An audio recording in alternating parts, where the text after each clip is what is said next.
All right, we are live. Oh shit, fuck. We are live. Thursday Night Lights presented by Sunny Days Media. We got the Buccaneers and the Buffalo Bills playing in Orchard Park tonight. Buffalo comes in here 10-point favorite, over under 42.5. First of all, you know what? Before I even ask the both of you how you're doing, I tried making a dunce cap for tonight's show, but I have zero artistic anything. Apology, and he can't even watch it right now. Apologies to Will Hickey. He won. He's a winner. I'm a big fat loser. Lions came out 1 o'clock last Sunday. Absolutely shit the bed. No pass rush on Lamar. No offense. Just awful game. There's my dunce cap. Asshole of the week. Week 7. Sunny Days Pask. I'm the asshole. I'll gladly dive on that sword. That's my fault. No, it was a great last game for my buddy Will to be watching. Yeah. I'll tell you that.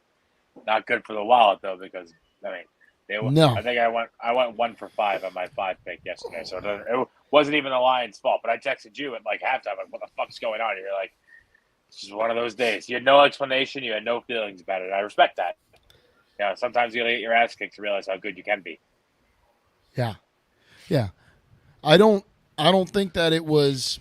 A lot of fans, I mean, I guess we'll get into it with some trade deadline talk. The NFL is a week-to-week sport, right? That's why we number the weeks. Never let the highs get you too high. Never let the lows get you too low. You can't really be questioning yourself like that much. I mean, yeah, it was a blowout loss. Like, it sucked. But that happens, right? This same Ravens team that kicked our ass lost in overtime to the Colts. Right? They lost to the Steelers, who I was shitting on last week and is now 4-2, but like probably the worst 4-2 you ever saw. But they're 4-2, right? So it's a week-to-week game. You really can't overreact after one loss. You can't. Like the amount of, and I'm not saying the Lions win the Super Bowl, but the amount of Super Bowl teams that have had a blowout loss at some point in the middle of every season, like, you know, the one that sticks out to me that I was talking about this week was Patriots Chiefs when one of the fucking many Tom Brady Super Bowls over there, when the reporter asked if Belichick was going to start exploring other options at quarterback, and the famous "On to Cincinnati" speech. You know, I saw a stat. The last time the Ravens were 5-2, they won a playoff game. Is there anything more to that, Jerry, or it's just nope. Oh, okay. The last time the Ravens were 5-2 going into week 8, they won a playoff game. That's it. That's the stat. It's funny. It's an important stat because that's all anybody ever cares about now with the Ravens. You know, Lamar Jackson is so good. Oh, did I say the Ravens? I meant the Lions. I'm sorry. Oh, fuck you. I was about to say. Oh, I'm sorry. I meant the Lions. I'm sorry. I probably should have known that. Not Jerry. Facino, Jags. Oh, no, they played Thursday last week, and we touched on that Sunday. Yeah, how's healthy. everybody doing? Good. Great. And not only am I doing great, the Jaguars are doing very great. I mean, they're all healthy. That's the best part about playing on those Thursday nights, you know? Got guys that have hamstrings, takes 2 weeks to recover. They're all coming back. They're all practicing, so that's all you can ask for. But I'll tell you what, that Lions loss is just it's the best teams in the NFL. They always lose a few games. It doesn't matter. It doesn't matter how good you are. There's only one team to ever go perfect, and they only had a 14-game schedule. It's never been done. So to win every game, to dominate every game, it's never going to happen. And the reason for it is coaching and scheming. And that's why I think we sit down and say, I don't care how many players you have. The most important person on the team is your offensive and defensive coordinators. You need to be prepared. You need to know where you're going. If you know where you're going, then the athleticism can propel you to a higher level.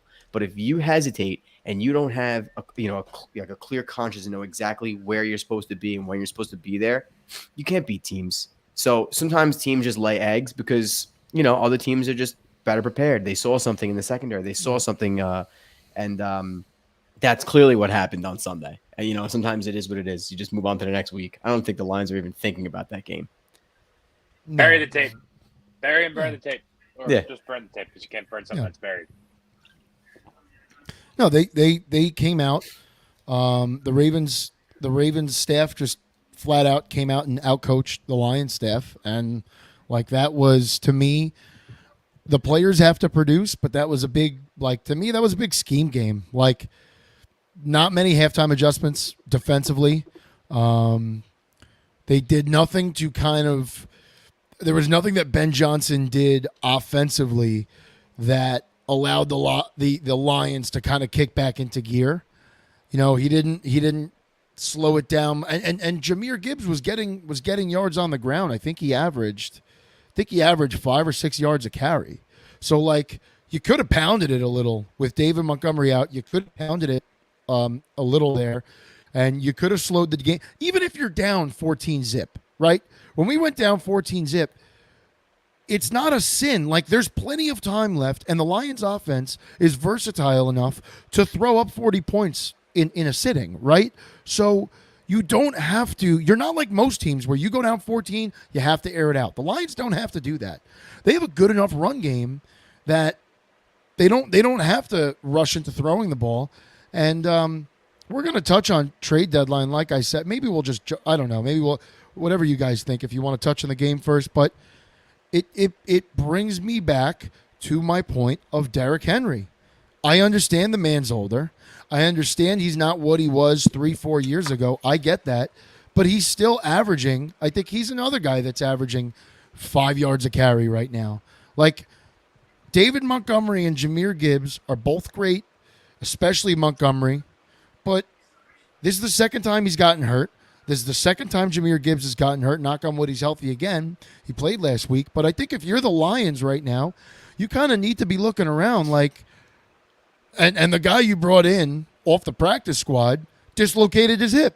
So he's probably out for the season, right? On the one time he got the ball on a punt return, dislocated his hip. So I think if you're Lions brass right now, you kind of need to be looking at the free agent, not the free agent market, but maybe the for running backs, deadline. The trade deadline. And you really got to see where you can improve. And I don't know, I got a lot of questions on that. But first, I guess you guys want to get into Bucks Buffalo here. Whatever you want to do. You want to do the game first, and we'll go to the deadline after. Well, we'll go to the deadline because I think we can kill a lot of time on the deadline because I just have so many questions with everything I've heard.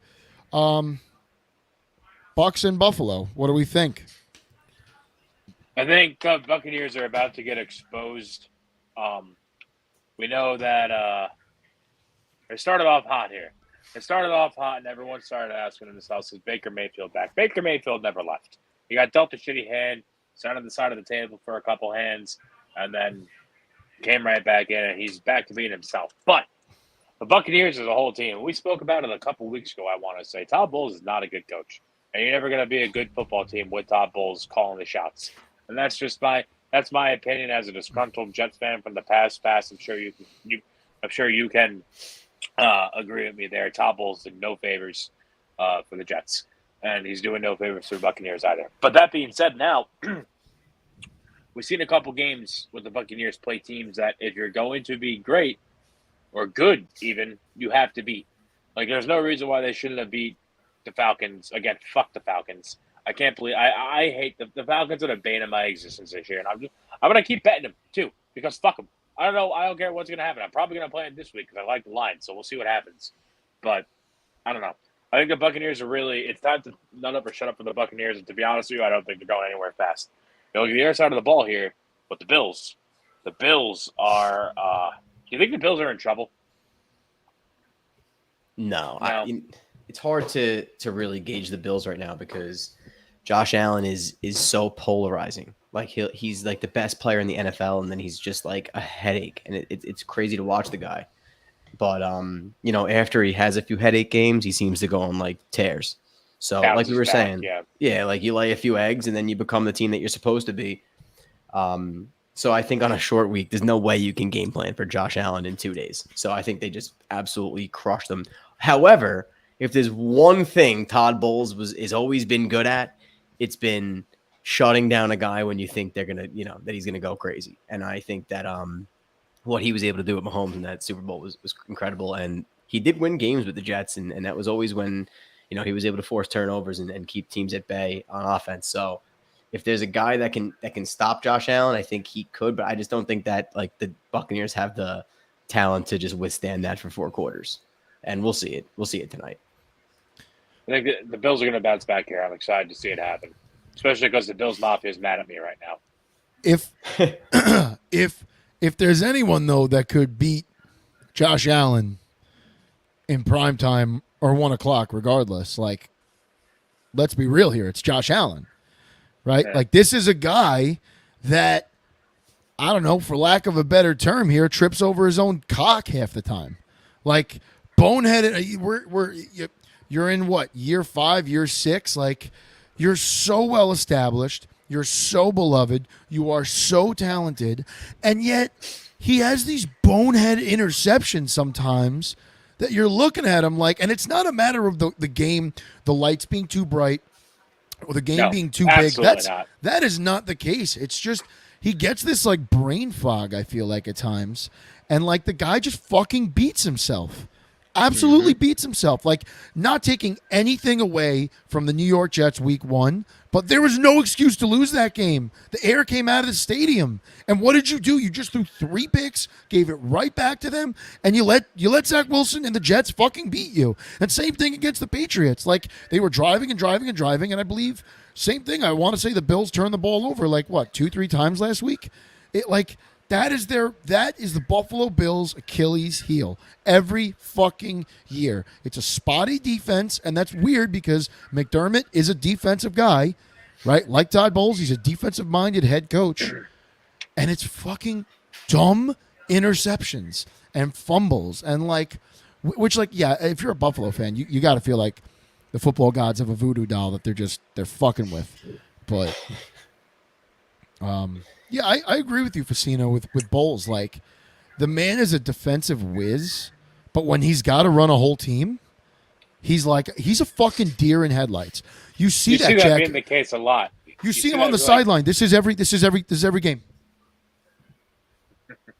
Mm-hmm. That's the look every week. Every week from this guy. When they let up a big play, he goes, Yeah. It's like, dude, why are you smiling, man? Like, you just let up a 50-yard touchdown. But, I mean, Josh Allen's a modern-day Brett Favre, dude. That's who he looks like, who he reminds me of? You ever see Forrest Gump? Bubba? One of the best characters ever made, man. Bubba, man. You shed a tear every time he goes, Oh, my God.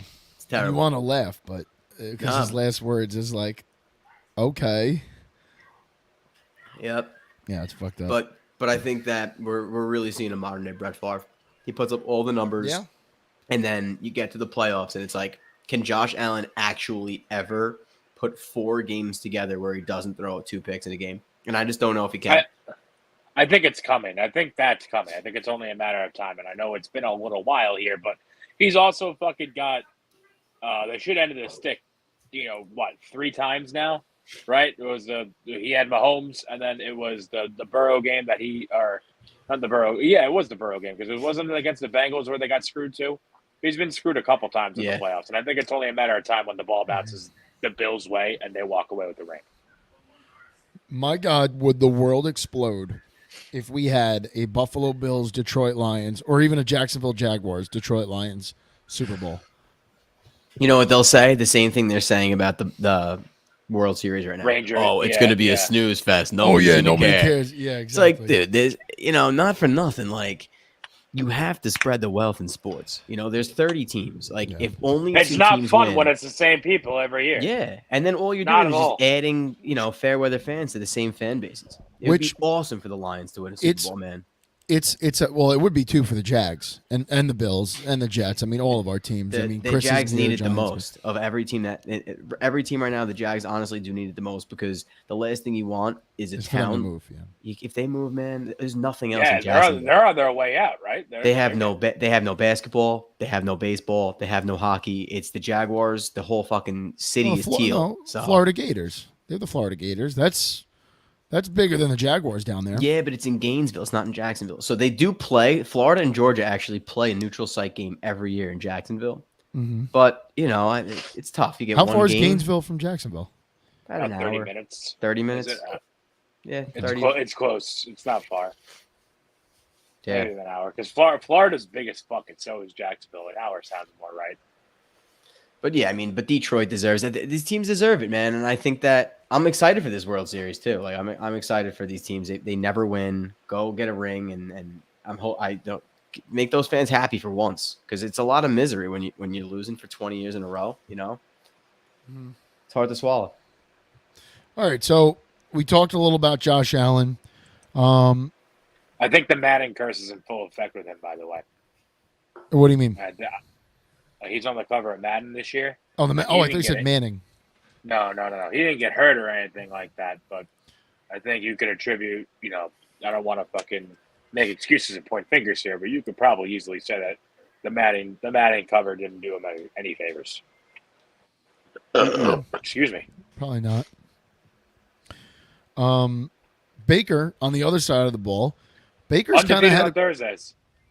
Oh fuck, man! I want to take Buffalo. So did I. I still am, but Baker. I saw it this afternoon on Instagram. Baker Mayfield is undefeated on Thursdays. Well, Baker's kind of. You're talking about how Baker never left. There was a period of time where between the Browns and then it was Carolina and then L.A., now Tampa. There were a lot of questions about him, and like what I especially did not like was like when we heard that quote that came out of Cleveland when he got was he traded or he was cut? I think he was traded. Whatever happened, he left Cleveland, and the quote that came out of that front office when they went after Deshaun and got him was, we wanted an adult in the room, or we wanted like something about maturity and an adult. Like, what the fuck has Baker Mayfield done that made you think he's not an adult or he's not mature? Like what? Because the guy gets excited after a first down and he pumps the crowd up and he pumps his team up and this is a guy that the guy believes in. If you're on Baker's side of the field, he believes in you. He's gonna make you feel like a fucking superstar every single time you touch that ball. And say whatever you want about this guy turning the ball over and maybe not living up to the expectations of being, I believe he was a number 1 overall pick. Number 1 overall. Maybe not living up to those expectations. This is a guy that leaves it out on the field every fucking week. Takes an ass beating every week, does not care, gets right the fuck back up and keeps battling. I fucking love Baker. I love Baker. He was one of my favorite college quarterbacks to watch. And he's still to this day one of my favorite NFL quarterbacks to watch. Yeah, hands down. I guess this game's going to come down to how he woke up today. Yeah, he woke up feeling a little dangerous. I always thought that Baker kind of. I don't want to say he never received a fair shot because he's a 1-1 draft pick. It's hard to argue that when you're a 1-1 draft pick, but I feel like wherever he's gone, he's always been prejudged and never had the opportunity to kind of defend for himself, and then. When he does prove himself the worth, the Browns, correct me if I'm wrong, but it might not have been the year before he was there, but very closely to his arrival, the Browns were 0-16. Very close to his arrival, right? Yes. Yeah. Yes. And then that whole Bud Light thing, we finally won a game. Fucking Baker Mayfield did that for you. Then not only did he win a game for your franchise, he took you guys to the playoffs. And not only did he take you to the playoffs, he got you a win in the fucking playoffs. And the next year, he was playing okay, but he got hurt.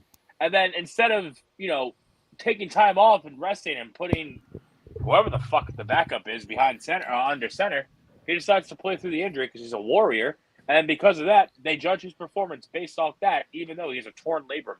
And I just thought the way the Browns handled that infuriated me. I thought it was bullshit. And then he gets to Carolina. And sure, he wasn't looking the greatest in Carolina, but also he was on a shit team. Who looked good under Matt Rule? He was on a shit team in Carolina. It wasn't his fault. And then he goes to LA last year, and then he strings together a couple wins towards the end of the season in a competent system under Sean McVay. And you can see, okay, maybe this guy still has the stuff, and he does. It's just it hurts when your running game is so good from a quarterback perspective, because the better Nick Chubb played, the more people are like, oh, it's all Nick Chubb. Baker Mayfield's nothing. It's just a running team, and Baker can't do shit. And it's like, all right, fine, but at the same time, like if you're asking him to do stuff with a torn labrum, it's not going to end up well. And he threw 26 touchdowns as a rookie. And I don't even know who his receivers were at the time. So the guy was making it happen. And then when you practice power running all offseason and you're, completely designing your offense to do that, you're not getting as much time in the passing game. You're not, you probably don't have as many play calls in the passing game. You don't have as much, you're looking to run. You want to have the lead. And then when you're not, winning the game and you're down by 2 scores in the fourth quarter, what have you really practiced to come back in that game? And I think that hurts Baker Mayfield a lot. And, he just needed to leave Cleveland at that point. And it sucks because Cleveland had no winning experience. They had nothing. They never made to the playoffs. They were 0-16. Brings them to the playoffs, and they loved him. And then all of a sudden, and he wins a playoff game. He wins the playoff game. They had the makings. I don't want to say Super Bowl team, whatever, for dynasties or anything like that, but they had the makings to be in the mix, a la the Ravens or a la the Steelers, where it's just like, okay, we're talking. It's January 1st, and the Browns could very much win a Week 18 game and be in the playoffs. Consistently. They went from. Well, they were 0-16, and they crushed their divisional rival in the playoffs. They crushed the Steelers. Yeah. You know how big that was for the city of Cleveland? And then it's amazing how a year later everything changes. It's crazy how the NFL works like that, but it is what it is. I'm actually pulling for the guy. I do want to see him beat the Bills. I mean, I hate the Bills anyway. Like, I can't stand them, so I'm clearly rooting for the Bucs, but he deserves it. And especially being able to weather that storm. Number one pick, like every single number one pick feels that stuff. Trevor Lawrence, he had a bad rookie year with Urban Meyer, and people call him a bust. Trayvon Walker, there was no other pick there. Obviously Hutchinson. I don't know if you guys know this. Hutchinson told the Jaguars that he wanted to go to Detroit. So at that point, he kind of pulled an Eli Manning. You mean the kid born and raised in Michigan and played for the Michigan Wolverines wanted to stay? But he wasn't a Lions fan growing up. He wasn't, according to him, when he was coming out. I mean, at least this is what he said to the media at Michigan. Or as pro day or something, he was saying that he wasn't particularly a Lions fan. Like, he was from Michigan, but didn't really you have to think too. Aiden's a right around our age, maybe 2 years younger, a year younger. Give or take. The Lions have really not been good in my lifetime, right? So I don't know if you guys just heard those loud noises before. My dog was standing in front of the fan. But that makes him sneeze, but he doesn't realize that. So he just kept sneezing into the fan, and it was just spraying all over me. So that's where I'm at. But so I don't even want to talk about this game anymore. I'm very interested in the trade deadline. Okay. It's really going to be an interesting one because every year it seems like it's more and more. More action happens every year. And I'll tell you what, if you're a playoff team, the best thing you can do is add an edge rusher or add an interior guy that can bring pressure, like Marcel Darius in 2017. You guys remember when he went to the Jaguars, turned their entire defense around. And people forget the Jaguars were a great D. When they added Darius, they got way better. And that's when they got dangerous. So I'd like to see – I think the Lions might do something like that. But here's the problem, Facino. Who the fuck is available? Brian Burns confirmed today, at least according to somebody from ESPN or Fox, off the market. I mean, now maybe this is just a ploy from Carolina to up the value. You never really know. Chase Young and Montez Sweat are reportedly on the market, but we're not hearing any teams. We're hearing some teams are reaching out. Everything is so close, quiet and closed buttoned. And what's funny about the NFL trade deadline, the NFL trade deadline is the total opposite of the MLB trade deadline, right? The MLB trade deadline is always super hectic. There's a million things going on at once. And the MLB trade deadline is where teams severely overpay for something that they need, right? That always, always, always happens. You saw it this year with the Mets. How many teams overpay, what the Rangers and the Astros gave up to get Verlander and Scherzer and still pay a portion of that contract, which was absurd, right? The The NFL trade deadline is the total opposite. If you're in the NFL, you're almost better off trading in the offseason than you are trading at the deadline. Not that doesn't mean you shouldn't trade at the deadline, but like you really only see guys that have this is the last year of their deal getting traded, or guys that are disgruntled or shit like that. Like I hope we have a crazy deadline, and I could sit here and I could list a bunch of needs I know the Lions have. I could give you a list of needs just from watching Thursday Night Football.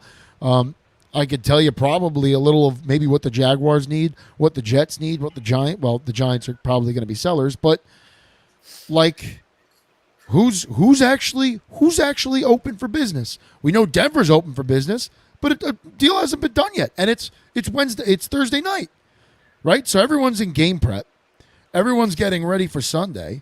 What does that make us believe, guys? Does that send a message of we'll see trades on Monday and Tuesday? Like, do you think nothing goes down this weekend, or do you think something goes down before guys play in a game? Yeah, I think it's going to happen on Monday. I think all the teams that are like 2-5 right now are going to give this next week an opportunity to try to get to 3-5, because 3-5 your season's definitely not over. 2-6 you're kind of toast. However, last year the Jaguars did trade for Calvin Ridley at 2-6 when that whole trade deadline, the buzz was that Josh Allen was going to get traded. So everybody was saying, oh, they're going to get a second for Josh Allen, and they wound up trading their second for Calvin Ridley. So it's like, which was fantastic. That was a fantastic it wound up being trade. A great trade. Yeah. But you see, this year is interesting because there's more names than ever. Like even like Hunter Renfrow, you hear Chase Young, Saquon Barkley, the fucking list goes on and on. There's some big names being thrown around here. Jerry Jeudy, you can even make Cortland Sutton, Danielle Hunter, Dak Prescott. I don't listen. You left. Don't be surprised if Dak gets fucking shipped out, man. It could happen. I mean, look, Dak Prescott's one of the most polarizing players in the NFL. It's I'll never get a real grip on him. That guy sucks. But that guy fucking sucks. He has the personality of a dildo. He does. So, but some moves have been happening already. It's just been one. The Eagles, right? Unless is there another one? I could have sworn I saw 2 or 3 trades earlier this week. We just brought up a guy. Now, Chris, our resident Giants fan, is not on the show today. We miss you, Chris. But you just brought up Saquon's name. So we'll ask this question to Chris on Sunday. But does Saquon go anywhere? I think, to Sino's point here, I think it depends on what happens on Sunday. They're playing the Jets, so it's going to be a whole thing, a lot of emotion. All right, assume the Jets win. Not saying that they will. Assume the Jets win, right? Because we're living in a hypothetical world. Does Saquon Barkley, where does he go? Because it doesn't, at this point, it doesn't make sense for them to keep him this year. Like, I would want to leave too. I wouldn't want to be a Giant if I was Saquon. Fuck them. No. I mean, he's not getting paid that much money, right? How steep is his contract? It's 11 this year, but it's incentivized, so it's really 10. Maybe he goes to the Ravens. Be a great pickup. I think the Ravens are going to be in the market for a running back here, a stable. Not that Saquon's the most stable running back, but I think the Ravens can really use a running back. What would he cost? This is the argument I've had with a lot of Giants fans, a lot of New York fans as a whole. Like, you hear some people say, "Oh, he's a 5th round pick." Like, I don't think he's a 5th round pick, but I don't think he's 2 seconds. It would have to be at least a second, because they'll lose him to and get a 3rd round. Get a 3rd round, a compensatory, right? Exactly, compensatory would give you a 3rd. So you got to get a second. A second or a 3rd. Derrick Henry wouldn't though. Only Saquon is the only running back that'll give you a 3rd compensatory. So that's what teams are going to have to figure out. You might be able to get some actual people with him too, like a lineman or something like that. Like an actual player instead of just picks. Mm-hmm. But what team that's contending is willing to give up an offensive lineman? Oh, not a starting lineman. That's what I'm. Yeah, but then, exactly. Then at that point, it's like anything's better than Evan Neal. You see that man in the DMV, you boom. Who is that man? Fucking Evan Neal. So it's interesting to see though. So you think the minimum for Saquon's a second? It has to be. He's not a first. He's definitely not a first. Yeah, it's maybe a second and a fifth a second and a fourth at most. I wouldn't give up more. I don't think you'd have to. I think the sweet spot is a third, just because of the injury factor of things. Because like if he's healthy, he's healthy. But if he's hurt, you can't really. Well, you can make it compensatory. You could make it not compensatory, but there's another word that I have an awful vocabulary. But there's conditional. So, like, you could throw conditions in that trade. That's basically like, okay, initially, this is a trade for a second-round pick. But if he does not make it, or if he only plays 6 games for us or 4 games for us, 65% worth of the snaps. Yeah, whatever it is, right? If he only does that, that pick drops down to a 4th round or a 5th round, whatever. That's interesting. You guys say a second. I don't think he's going to warrant a second. I could genuinely see Saquon being a third because of the compensatory reason, and then like a 6th and a 7th or a 5th and a 6th, like something weird like that. But I just don't see a world where someone's giving up a second-round pick for him because the talent's there. Like, we know how good Saquon is. I don't have to talk about Saquon. Anybody that's ever watched football knows how good Saquon is. But like this year, we truly haven't seen it, right? Like. And I know the Giants' offensive line is putrid, but regardless, like, we haven't seen anything from Saquon this year that like makes you look and say, "Wow, yeah, this guy's something special." And I know he is, but and that you guys are talking compensatory picks reminds me of Chase Young. Like, what the fuck is his compensatory pick? Another guy that's on the block. He's not going to be a third. He's not going to be a compensatory third because he hasn't played enough.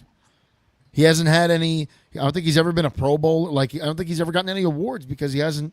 He's played even less games than Saquon. I think he's been out. What did he tear his ACL or his Achilles? He did something crazy, and he was out for like a season and a half, 2 seasons, something like that. His contract's up too, right? Yeah, this is it on his contract. Yeah, I mean, I think like you were saying, like probably a third. For him, but that's not, why would you ship him out for just a third, especially when the Commanders are in somewhat of contention? I know, like, listen, I know Chris isn't here, so and none of us root for the Commanders, and no one really gives a shit about the Commanders, but you listen to Barstool and you read on the internet and everything like that, like, there are a couple of Commander fans out there that are just acting like the sky is falling and like, oh, we're a bad team, we're this, we're that. They're really not that fucking bad. Or am I alone on that take? I think you're alone on that take right now because the problem with the Commanders is that their secondary is so awful that the quarterback's getting rid of the ball. And at the same time, as great as that line is, there's no heart. So they're like a middle of the road pass rush team right now. And obviously Chase Young's getting pressures, but they're like 18th in pressure rate in the NFL. And they should not be. They should be top 5 with that line. So clearly something's wrong. And also they got new ownership. So when you get new ownership, usually a lot of that house gets cleaned. So if they're cleaning house, they're going to want picks. And clearly, Sam Howell's fine, but he's on pace to get sacked like 80 times or something like that. He's going to break the record. If he stays healthy, he's breaking the record for time sacked in a season. So they're going nowhere fast. And if they win, I feel like that would be like – it would kind of be like the worst thing that could happen because they need to ship guys out. They need to get capital so that they can make moves for somebody that might be able to make a difference on this team. And they've done what the Jets did, where you might have a great D line, but you don't want to you don't want to overdo one position. Like, they should have traded Carl Lawson. They should have traded one of those dudes. And the fact that they didn't is, it's like, well, you could have traded Carl Lawson and try to get a guard, or trade Lawson and get a backup center, because the line was an issue, not the D-line. And you want McDonald to get reps. So if you don't give McDonald the reps and you're giving them to Lawson and he's not performing that well, all you're doing is diminishing Lawson's trade value, and you haven't gotten better because you had a piece that you could have, used to get better. So I think the Commanders have to make a trade. And I think that the guys that are being mentioned are Chase Young and Montez Sweat. The best defensive lineman on that team is Jonathan Allen. And I think he helps a lot of teams. People forget edge rush is great, but Josh Allen on the Jaguars has been great with outside pressure. But if there's no interior pressure, all the quarterback has to do is step up in the pocket. And Tom Brady proved that for years. It's like you build a good interior offensive line and your quarterback steps up and all of a sudden those edge rushes are mitigated. So I think that guy would really help teams more than other players. You'll see if he Jonathan Allen you're talking to. I love Jonathan Allen. He wants out of town. And he wants out of town bad. Mm-hmm. Is that the guy that was talking to the media that's been there for 7 years and just all pissed off? Yeah. Dude, yeah. The guy's nickname is Whoop Ass. Guy's awesome, man. I love watching him play. Montez Sweat is on the Montez Sweat is also on the trade block. And he's a guy that kind of came up. He came up with a heart condition, I think. That came up in the combine. Facino, you're a fucking nerd. Yeah, like we me. talked about this on Sunday. Yeah, it dropped him like 13 spots. Right. And it hurt his pockets more than anything because he's been great ever since. So he hasn't been that dominant though, has he? I feel like I never really hear his name. I don't really watch Commanders games enough. I'm not gonna act like I do, but like I feel like I don't really hear his name that often. Like he's like you're not Yannick Ngakoue. Okay. Very similar player. If you have a good D line, a fucking monster, dude. He's a monster. And if you have a good D line, you put that guy in the wide 9, and he's gonna get you 8 sacks in a year. And he averages 7.5 sacks a year. Right now he has 5.5 in 6 games. So he's probably gonna end up with over 10 sacks this year. And I would trade for him in a heartbeat. But like I said, I mean, the guy's gonna help you. But are you willing to give up a 3rd-round pick for him where more teams have issues at interior D-line than they do edge rusher? So it would be an interesting thing for him to get traded right now. What do you think Jonathan Allen warrants? 2nd-round pick? Yeah, I mean, I would trade a 1st-round pick for the guy. If I feel like I'm going to win the Super Bowl and I'm going to have the 32nd pick, I would 100% trade that pick for Jonathan Allen right now. Because he's still got a lot left in the tank.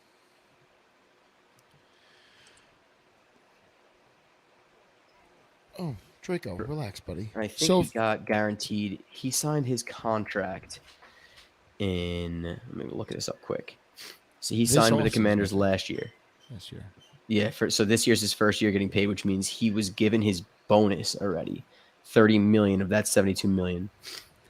So his dead cap for the Commanders next year would be $12 million and $6 million. So he's a perfect person to trade if they want to trade him. He's going to be 29 next year. So you're going to get 2 really, really dominant years out of this guy. He's undrafted free agent in 26. Jets and Jaguars. Is there any realistic? I think they're probably more realistic for the Jaguars here. I feel like the Jets are probably going to stand pat, right? I think we might ship off Dalvin Cook. Yeah, but they might have to give. They're going to only get like a 7th-round pick for him. Carl Lawson's gone. He's definitely getting traded. Has he played yet for the Jets? Carl Lawson? Yeah.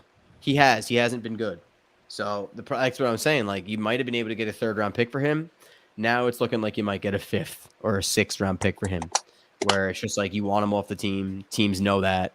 And how much? Like, what's that contract look like? That's a lot of money, isn't it? No, they restructured him, so they pretty much gave him all his money already. That's the beauty of the restructure before the season started. So, Jerry, you think Dalvin Cook's gone?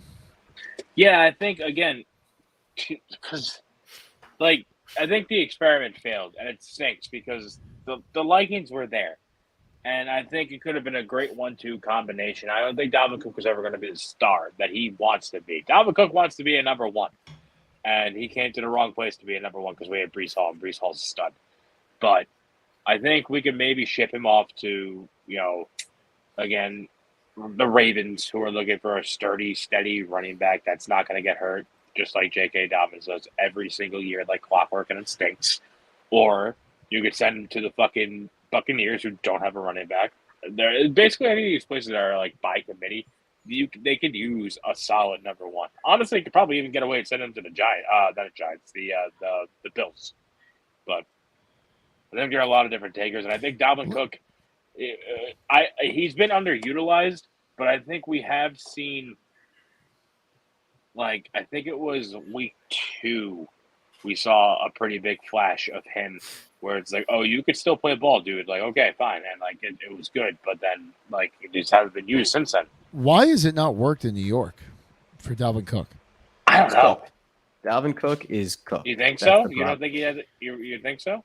Yeah, I love Dalvin Cook. The other problem is that he's a zone running back. Like he's runs in his zone scheme, and the Jets like power scheme. Nathaniel Hackett had Fournette back 2017 and 18, and that's where Hackett can really excel. But then why the fuck would you sign this guy? What the fuck? If it wasn't going to be fit, why the fuck would you sign him? Rodgers wanted him. It was a Rodgers thing, and which is fine. But now that Rodgers hurt, it's just like obviously the guy gave up. And good for him. I mean, he got his money, and I'm always down for a running back getting his money. Like, he deserves it, every penny, because they take beatings, man. And, he got one contract with the Vikings. He got one more year, $6 million or whatever with the Jets. Fine, great, but he's never getting money again. So I'm glad that he did sit out and got his money, but he's done. The best you're going to get is a conditional 7th for Dalvin Cook. I feel like I would bring him into Detroit. Why not? I feel like that's a guy that could have a revival behind. That's what I'm saying. I'm pretty sure he still has some in the tank, and it just wasn't happening on the Jets. Yeah. His problem is that he is doing that. When you run power, you can't stutter. You can't chop your feet. You have to pick you're reading inside out. You got to book. You got to go inside out. You got to go. Yeah. So what he's doing, he's chopping his feet trying to read outside in, but it ain't working for him clearly. Right. And it's just not a good fit. And just so Carl Lawson would cost $600,000 for the rest of the year to trade for him. Dalvin Cook would cost the same amount of money. The exact same number would be owed to Dalvin Cook. So you're trading for Dalvin Cook, and it doesn't cost you anything. I think if I'm Detroit, I would call up the Jets right now and say, "Hey, we'll give you a 5th round pick for both of those guys." If you're the Jets, do you just take that? I think I need to throw something else in there, but I would give anything to get rid of Dalvin Cook because you got a better player that's not playing right now. You got a guy that's running a 4.2 40-yard dash that you drafted in the 5th round that ran for 2,000 yards last year. You have Isaiah, to give him whatever his name is. Yeah, Izzy Abanikanda. You got to get him. Yeah. Dude, that guy's a beast. Yeah, and we haven't seen him suit up for the Jets. It's actually I'm very okay, like we were saying with with running backs in general. If the Jets if they believe they're a playoff team, the best thing you can do is rest a really fast running back. Because just like the Lions, they were trying to do this for the first however many weeks of the season with David Montgomery. Run your old veteran running back into the ground so that you can get a Sean Green experience in the playoffs. Give me the fresh running back. So obviously Montgomery's banged up, so they got to play Gibbs more. But you can sacrifice not being frustrated not having Gibbs on the team or on the field for having fresh legs in January. The thing with Gibbs is the kid's 21 years old. Like, I don't think he'll run out of gas come January. But what I want to see them do is and I'm in the minority here because, you talk to a lot of Lions fans, and I hate the adage when people say, because it totally demeans the position like it's nothing. Oh, you could I could carry the ball and I'll get you 4 a carry. No, you fucking won't. No, you won't. You know how hard it is to get 4 yards a carry in the National Football League when there's 320-pound men ready to rip your fucking head off and a linebacker that runs a 4.4 that's literally running like a fucking a Hummer through a fucking tunnel straight at you. Like, that's a difficult fucking thing to do. And yes, does a great offensive line aid a running back? Of course it does. Of course it does. Does toilet paper help you wipe your ass? Yeah, no shit. But you still got to do it. The toilet paper's sitting there like a gun doesn't shoot itself. Someone's got to pull the trigger. That's a running back. right? Like, yeah, you need the offensive line to open up the hole, but that running back still has to get those fucking yards. He's got to recognize that hole. He's got to hit that hole. So this idea that, well, we could just put anybody back there. Well, no, we can't. No, we clearly can't, because without David Montgomery, the Lions can't run the ball up the middle. They literally can't. So that, to me, like, I think ultimately, if you're the Detroit Lions, you got to be looking at defense right now, right? You just gave up 30, 36, 38 to the Ravens. 38. Yep. 38.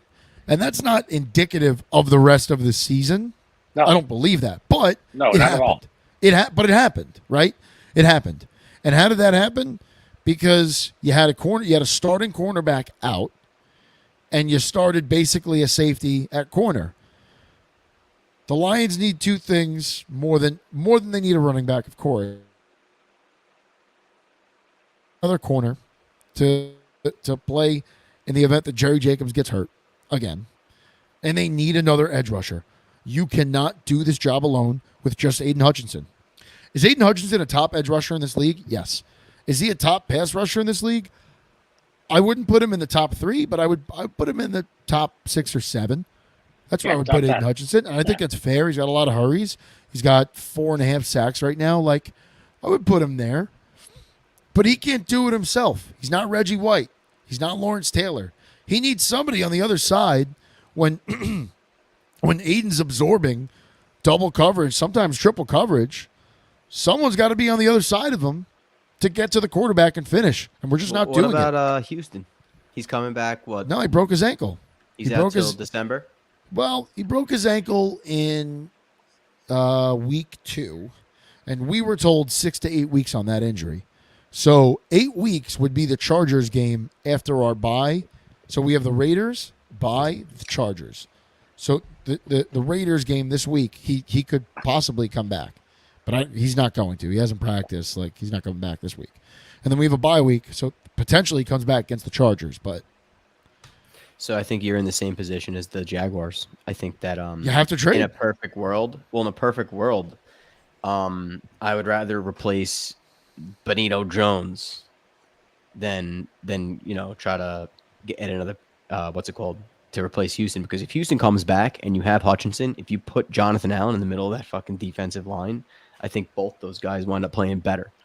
But I got one better for you. If I'm giving up a first-round pick, I might as well try to talk Denver down, because right now the price on Patrick Surtain.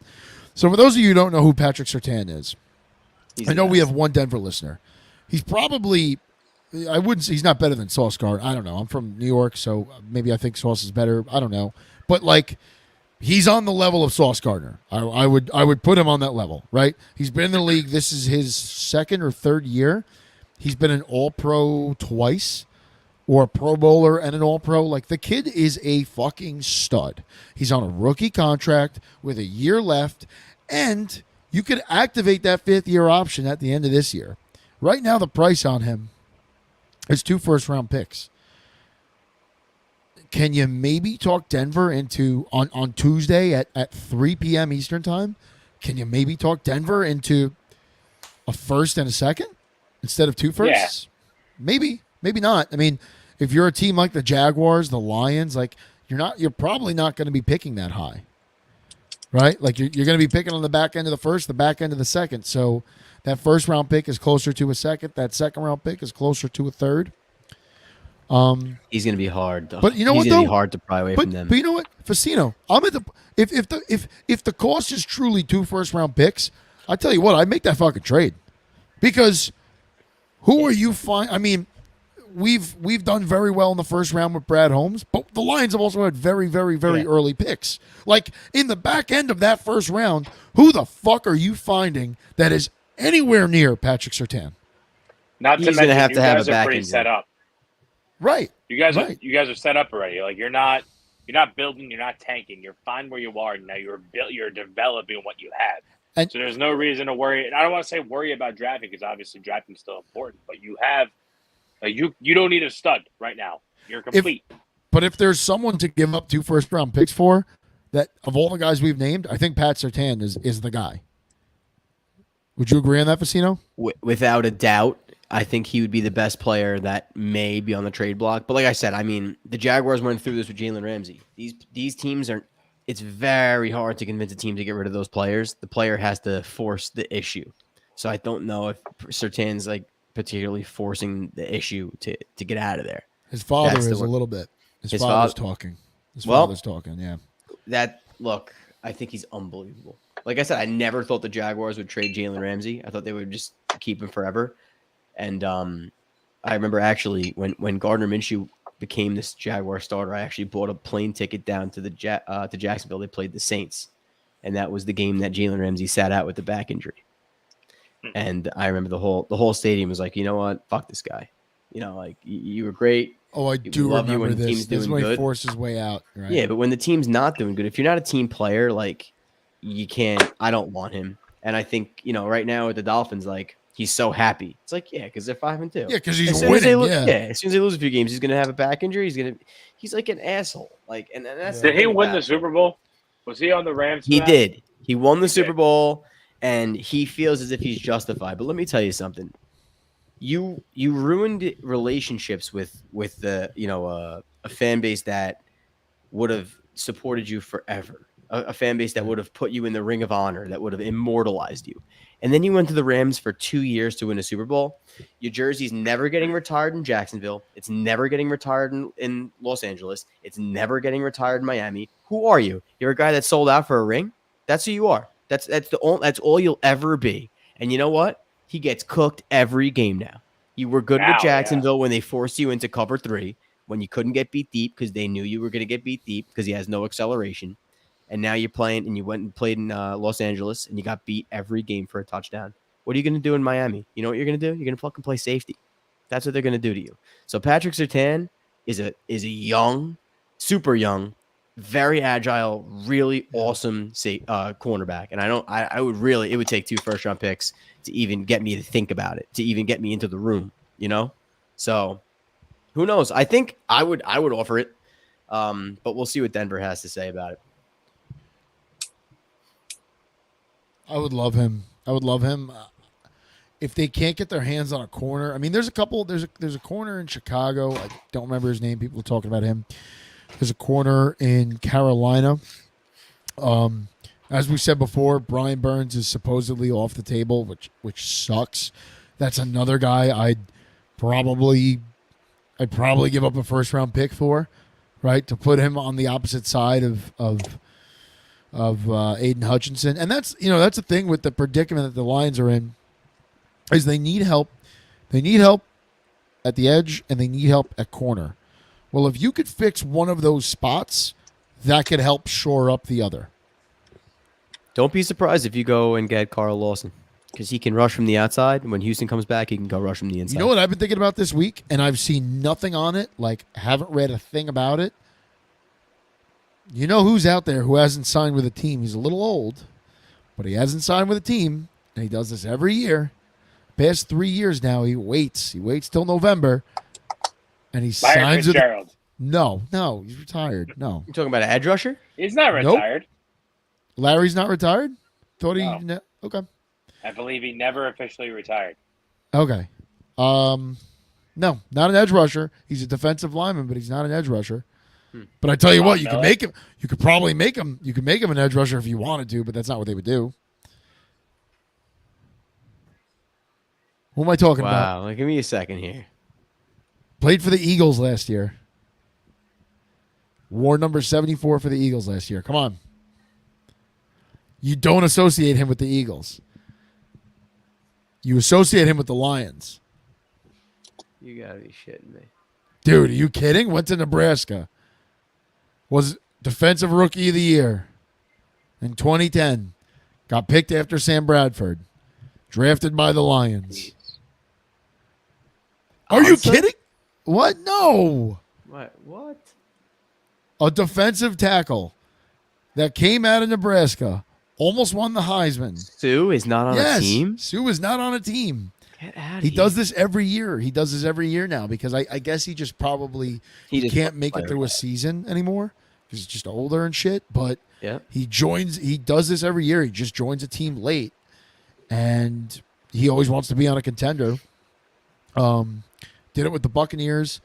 Did it with the no, I believe he was traded to the Rams, or he got signed by the Rams in free agency. But regardless, played for a bunch of teams now.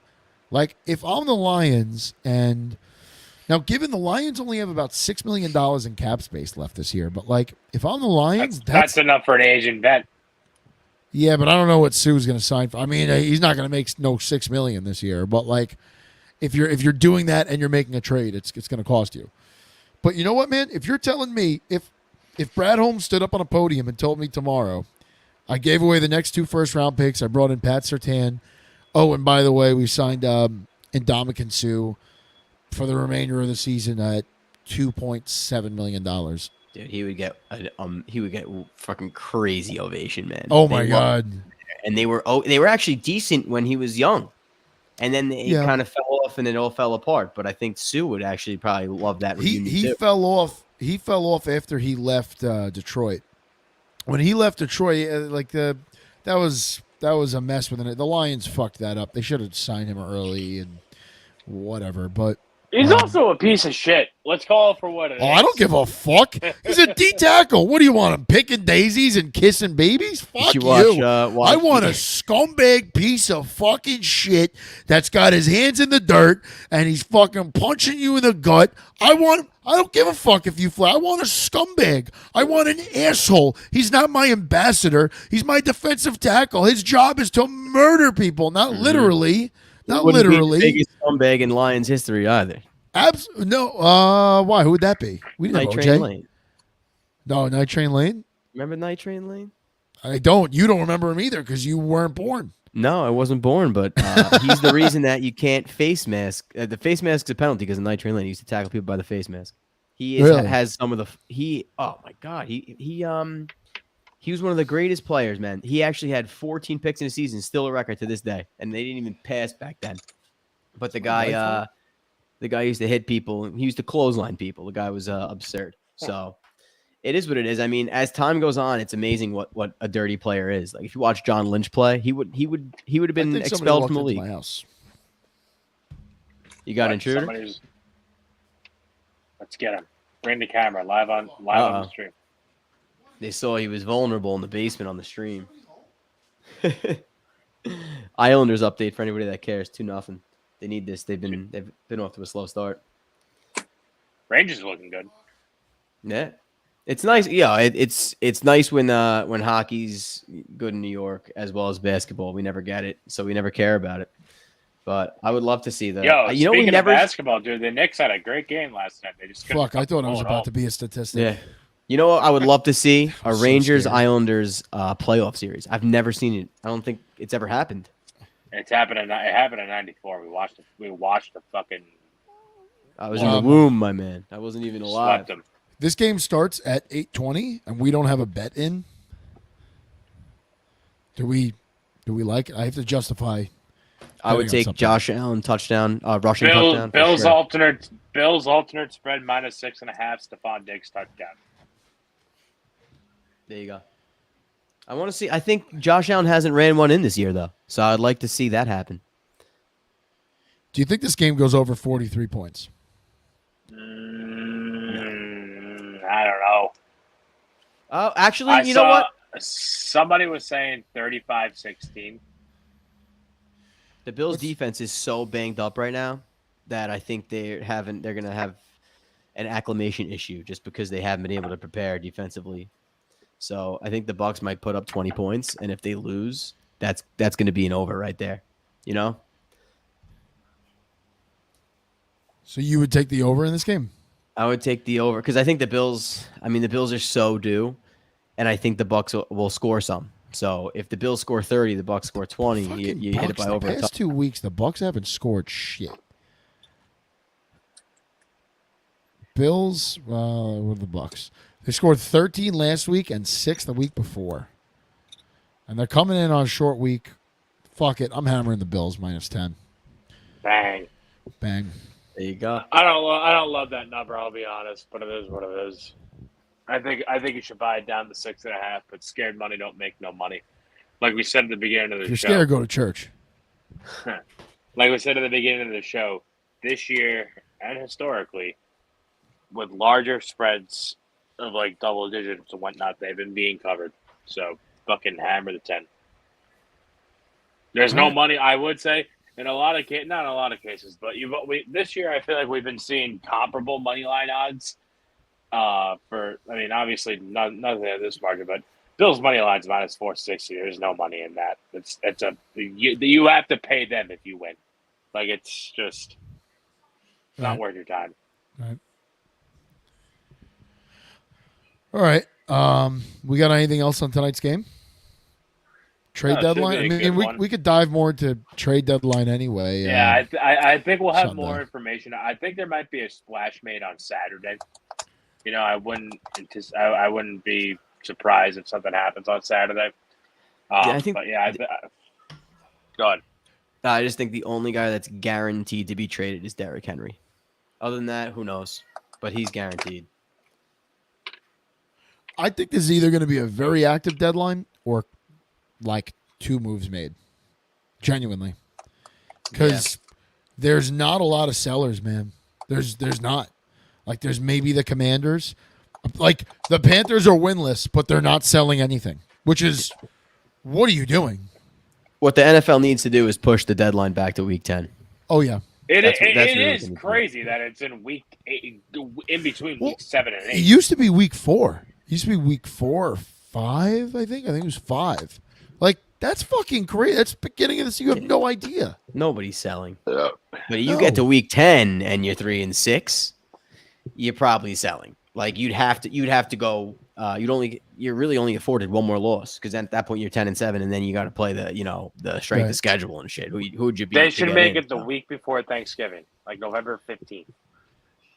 Yeah, that'd be perfect. Yeah, that would be perfect. That's what I always said. All right, and so that's all we got tonight. Thursday Night Lights. Thank you everyone for tuning in. We're gonna have another show, our normal show Sunday. I think we're gonna push Jerry. If you're good for like 11, if you're good for 11, because I got a wedding. I got a wedding and I'm coming home from out east. Are you good for that? Yeah, I'll make it good. All right. So look for us Sunday 11 a.m. Eastern time, and then I'll be honest with you guys. Trade deadline, like. I know I got a union meeting that Tuesday night. I got something else I have to do. But well, the Monday night, because the deadline's 4 p.m. Tuesday.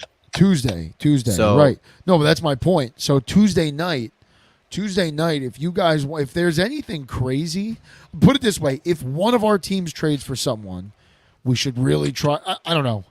I think regardless, we should go live. If you guys can't, I think I'm going to do something. So put it that way. Sunny Days Media will be doing something Tuesday night, probably 8, 9 o'clock. I got to see. If you guys could do that, awesome. I don't want to push you guys. Tuesday's not a normal night. But, I mean, if there's a big trade made, you working late that night? You know what? Let's worry about this off the stream. Thank you, everybody, for tuning in. And we will see you guys Sunday at 11 a.m., 11:05. Thank you, everyone, for tuning in. Have a good night.